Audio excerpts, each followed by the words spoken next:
Šajā centrā vienmēr ir ļoti kluss. Mazulīši, kuri piedzimst priekšlaikus, nereti sver vien 1 vai 2 kilogramus, tāpēc viņi iesaukti par cukurpaciņām. Šodien šeit ir 2 bērniņi. Statistika Latvijā pēdējo 10 gadu laikā ir gandrīz nemainīga. 5–6% jaundzimušo pasauli ierauga priekšlaikus. Ir situācijas, kad ir katra gultiņa pilna, ja? Un šeit ir arī tie bērniņi, kas nav priekšlaicīgi, bet kas ir slimi.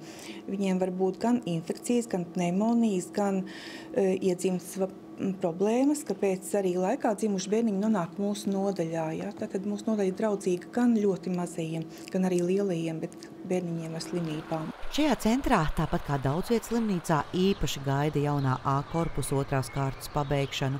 Arī perinatālās aprūpes centrs pārcelsies uz plašām telpām. Visi ir pelnījuši labu aprūpi, ja, bet izcilu aprūpi ir pelnījuši tieši mazie problemātiskie jaundzimušie, jo no tā, kā viņi tiek aprūpēti, kādas ir iespējas mums, no tā ir ļoti daudz, kas atkarīgs arī būtībā viņu tālākā dzīves kvalitāte un tā tālāk. Ja. Skaidrs, mēs skatāmies pa logu, mēs redzam, kā top jaunais slimnīcas korpus. Jaunajās telpās ģimene no priekšlaikus dzimušā netiks šķirta. Šeit, diemžēl, māma atrodas vienā palātā, kamēr mazulīši citā telpā. Telpu trūkums neļauj šīs īpašās gultiņas, jeb inkubatorus novietot dzemdību nodaļā. Tas būs tikai jaunajā korpusā. Mēs jau ļoti cerējām uz šo korpusu.